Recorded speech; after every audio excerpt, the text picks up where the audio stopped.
자세히 좀 관심 있으면 자세히 읽어보시고요. 그래서 시나리오 기법을 할 때 이렇게 기본적으로 6가지 절차에 따라서 진행을 해야 된다고 합니다. 가장 중요한 거는 어떤 거에 대해서 우리가 의사결정을 할지, 예를 들어서 뭐 신제품을 개발하는 거에 대한 의사결정을 할지, 아니면 사업 다각화에 대한 의사결정을 해야 될지, 그거에 대해서 이제 결정을 해야 되고요. 그 다음에 그걸 결정하기 위해서는 우리가 두 번째, 그걸 결정하기 위해서는 우리가 무엇을 봐야 되는지를 두 번째 결정을 해야 되고, 그 무엇을 보는 데 있어서 영향을 미치는 환경 요인들은 어떤 게 있는지, 그리고 보고, 그 다음에 그렇게 되면 이제 여러 가지 시나리오가 나올 텐데, 그 중에 다 쓸 수도 있지만, 그 중에 우리가 그 확률이 높은, 좀 의미 있는 시나리오는 어떤 건지 선택한 다음에 그 시나리오를 좀 더 자세하게 쓰고 그에 대해서 대응 전략을 수립하는 이런 절차로 넘어갑니다. 처음에 이제 핵심 이슈는 아까 말씀드린 것처럼 예를 들어서 뭐 우리가 신제품을 개발해야 하는지 말아야 되는지를 제 핵심 이슈라고 했을 때, 두 번째는 만약에 그러면 신제품을 개발할지 말지에 대해서 어떤 요인들이 거기에 영향을 주냐. 예를 들어서 시장의 크기냐. 향후 시장의 크기를 분석하면 신제품의 개발 유무에 대한 답을 얻을 수 있을까? 뭐 이런 식으로 의사결정에 필요한 의사결정 요소를 파악하고요. 그 다음에 예를 들어서 시장의 크기가 중요한 요소다. 그러면 시장의 크기는 미치는 환경 인자들은 무엇일까? 예를 들어서 거시 환경 측면에서는 어떤 환경적인 요소가 중요하고, 산업 환경 측면에서는 어떤 환경적인 측면이 중요하고, 그런 걸 이제 선별해내는 작업을 합니다. 상당히 이제 예를 들어서 이제 거시 환경 분석을 이제 패스트 분석이라고 하는데요. 패스트는 앞 글자를 따서 이제 패스트 분석이라고 하는데, 거시 경제 분석도 하고, 정치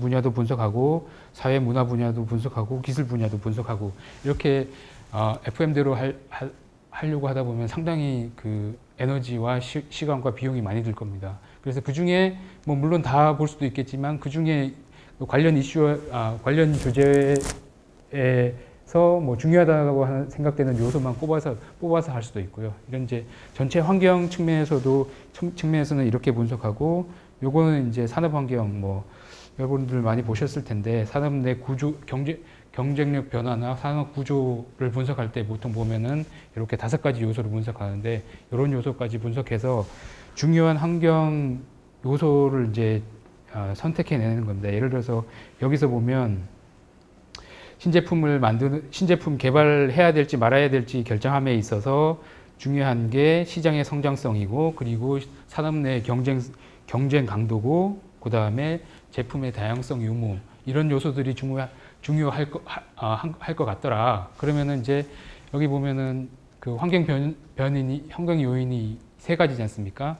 그러면 이제 그에 따라서 8가지 이제 시나리오가 나오게 됩니다. 물론 예를 들어서 이제 시장이 성장할 거다, 아니면 쇠퇴할 거다에 따라서 이제 2가지 변수가 나오고, 경쟁이 치열할 거다, 아니면은 덜할 거다, 2가지 변수가 나오고, 제품이 다양해진다, 아니면 한정된다에 따라서 2가지 변수가 나올 텐데, 이거는 예를 들어서 뭐 시장이 빠르게 성장할 거다, 아니면은 보통 성장할 거다, 아니면 쇠퇴할 거다, 이런 환경 요인의 레벨에 따라서 시나리오의 개수는 훨씬 더 많이 나올 수도 있겠죠. 그래서 여기서 보면 이제 8가지 시나리오를 다 쓸 수도 있겠지만, 이 기업에서 이 시나리오 중에 첫 번째와 뭐 4번째, 그 다음에 7번째, 8번째 시나리오가 우리 회사에 있어서는 중요할 것 같다라고 정해지면, 각 요소, 그러니까 시나리오가 정해지면 이게 이제 시나리오 분석으로 끝난 게 아니라, 요거는 그냥 단순하게 이제 각각의 시나리오를 기술한 거에 불과하고요.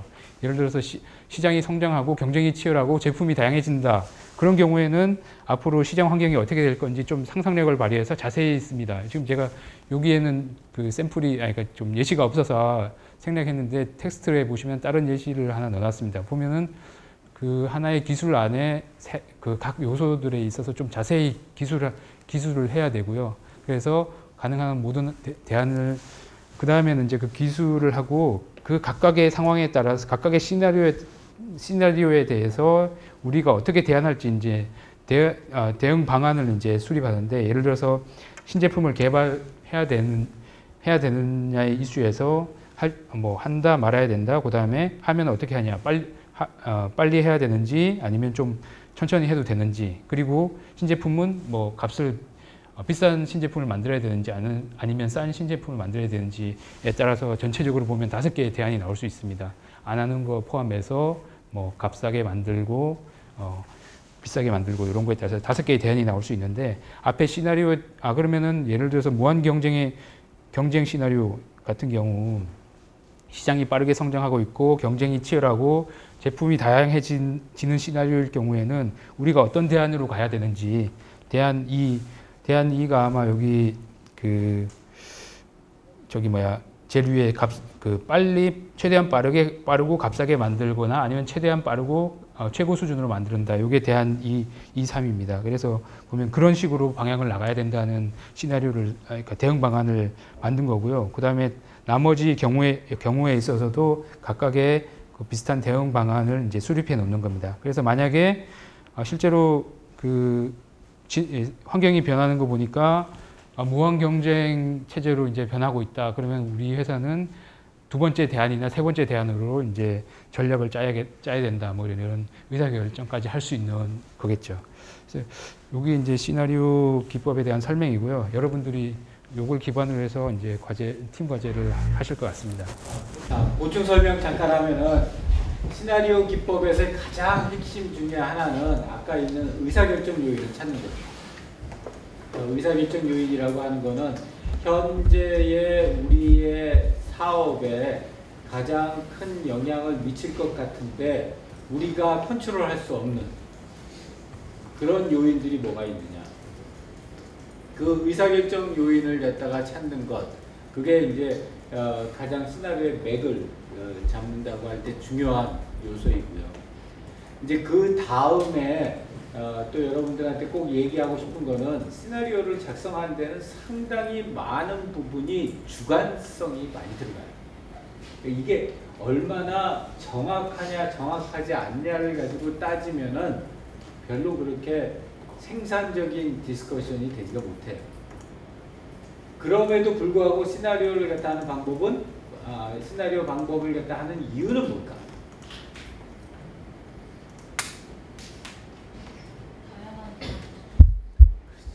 그러니까 앞으로 나오게 될 상황이 얼마나 넓은 호라이즌이 있느냐 라는 걸 우리가 파악을 하고, 그 각각에 대해서 어떠한 대안들이 있고 그 대안들을 우리가 얼마나 현실성 있게 만들어낼 수 있느냐 하는 걸 파악하기 위해서, 비록 정확도가 떨어지더라도 이런 시나리오 작업을 갖다가 진행을 합니다. 사실은 기업에서 많이들 해요. 삼성전자도 많이 하고, 이거 시나리오 하나 개발하는데 몇 천만 원씩 주고서 다 해요.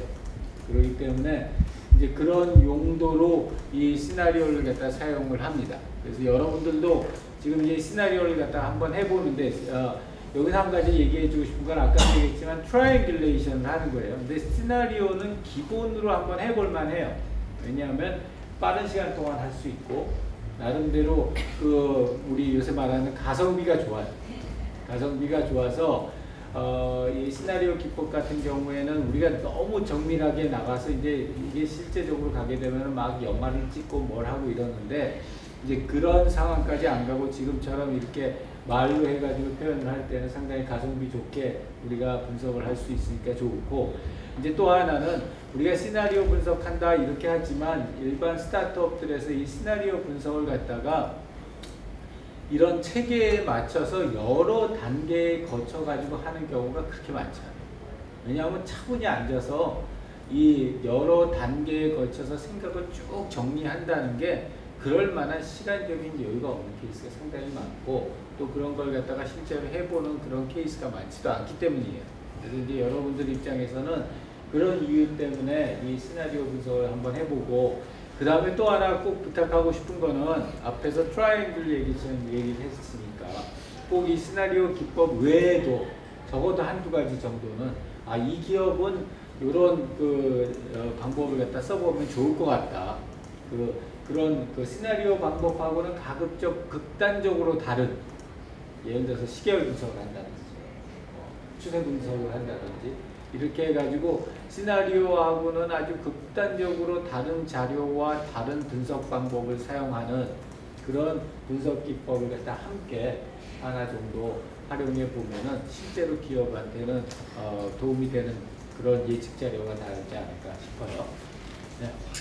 예, 이제 그 델파이 분석하고 델파이 기법하고 시나리오 기법만 좀 자세히 설명드리고요. 나머지 뒤에는 그 다른 어떤 뭐 기술 예측 방법 이런 방법도 있다 간략하게 소개시켜 드리겠습니다.